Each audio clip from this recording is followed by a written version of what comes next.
दुनिया ने सोनम वांगचुक का 26 दिन फास्ट देखा। कुछ लोगों ने इसे प्रोटेस्ट कहा और कुछ ने सेक्रीफाइस। लेकिन न्यूरो साइंस एक तीसरी कहानी बताती है।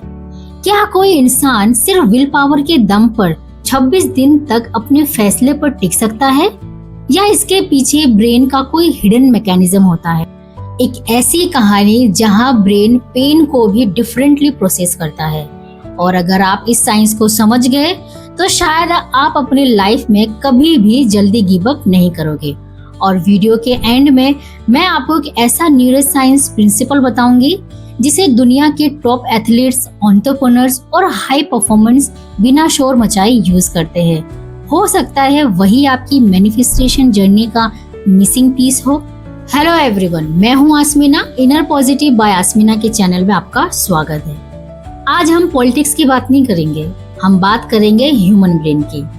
क्योंकि चाहे आप सोनम वांगचुक से अग्री करो या डिसअग्री, एक सवाल सबके लिए सेम है।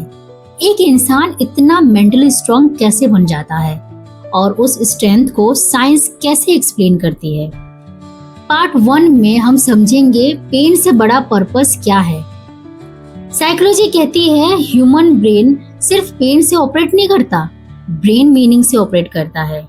विक्टर फ्रैंकलिन ने एक लाइन कही थी, जिसके पास जीने का कोई वाई नहीं होता वो लगभग हर हाव को झेल लेता है। ये सिर्फ मोटिवेशनल कोट नहीं है, मॉडर्न साइकोलॉजी भी इसी डायरेक्शन में बात करती है। जब ब्रेन को किसी काम के पीछे डीप पर्पस मिल जाता है तो टेम्परेरी पेन की इंटेंसिटी कम फील होने लगती है। इसीलिए कुछ लोग छोटी प्रॉब्लम में भी टूट जाते हैं और कुछ लोग इम्पॉसिबल लगने वाली सिचुएशन में भी खड़े रहते हैं। लेकिन वेट, यहाँ एक शॉकिंग साइंस है। पेन कम नहीं होता, ब्रेन उसका मीनिंग चेंज कर देता है। अब हम पार्ट 2 में बात करेंगे ब्रेन साइंस। हमारे ब्रेन का एक हिस्सा होता है प्रीफ्रंटल कॉर्टेक्स। ये डिसीजन मेकिंग और लॉन्ग टर्म थिंकिंग कंट्रोल करता है। और एक हिस्सा होता है अमिगडाला, जो फियर और सर्वाइवल को एक्टिवेट करता है। जब गोल वीक होता है अमिगडाला जीत जाती है और हम गिव अप कर देते हैं। लेकिन जब पर्पस स्ट्रॉन्ग होता है प्रीफ्रंटल कॉर्टेक्स बार बार ब्रेन को रिमाइंड कराता है ये स्ट्रगल टेम्परेरी है, गोल परमानेंट है। इसी वजह से मेंटली रेजिलिएंट लोग स्ट्रेस के अंदर भी बेटर डिसीजन ले पाते हैं। साइंस इसे इमोशनल रेगुलेशन के एंगल से एक्सप्लेन करती है। पार्ट 3 में हम जानेंगे मैनिफेस्टेशन का बिगेस्ट मिथ।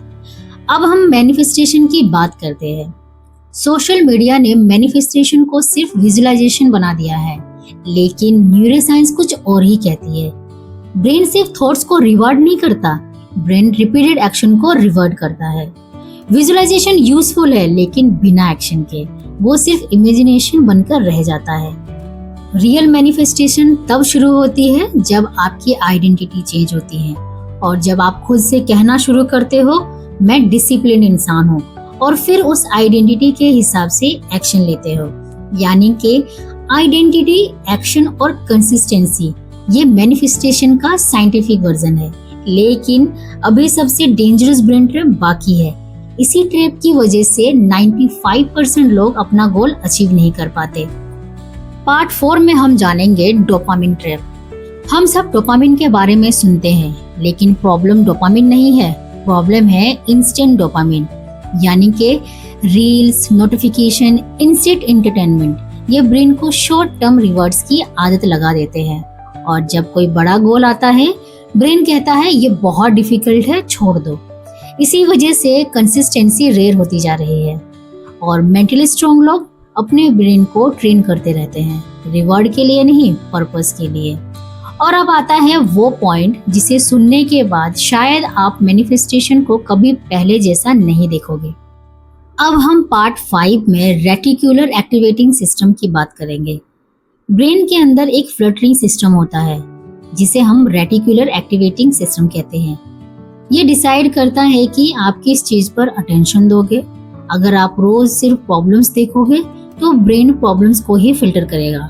अगर आपका गोल क्लियर होगा तो ब्रेन अपॉर्चुनिटीज नोटिस करना शुरू कर देगा। इसीलिए मैनिफेस्टेशन का साइंटिफिक वर्जन मैजिक नहीं, सिलेक्टिव अटेंशन है। इसलिए यूनिवर्स से पहले आपका ब्रेन एक्टिवेट होता है।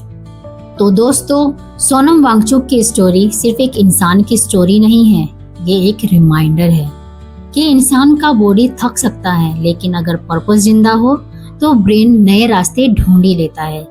चाहे आप उनके हर डिसीजन से सहमत हो या ना हो, उनकी जर्नी एक बात जरूर याद दिलाती है, लॉन्ग टर्म कमिटमेंट और क्लियर पर्पस ह्यूमन साइकोलॉजी को डीपली इन्फ्लुएंस कर सकते हैं। और शायद इसीलिए हिस्ट्री सिर्फ टैलेंटेड लोग नहीं लिखते, हिस्ट्री वो लिखते हैं जो गिव अप नहीं करते। तो अगर आप सच में अपने ब्रेन को रिवायर करना चाहते हो और मैनिफेस्टेशन को साइंस के थ्रू समझना चाहते हो, तो इस चैनल को अभी सब्सक्राइब करो। यहाँ मोटिवेशन नहीं, एविडेंस बेस्ड साइकोलॉजी, न्यूरोसाइंस और रियल मैनिफेस्टेशन की बात होती है।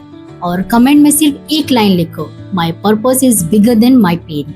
मैं हर कमेंट पढ़ती हूँ। मिलते हैं नेक्स्ट वीडियो में, तब तक के लिए स्टे ट्यून्ड।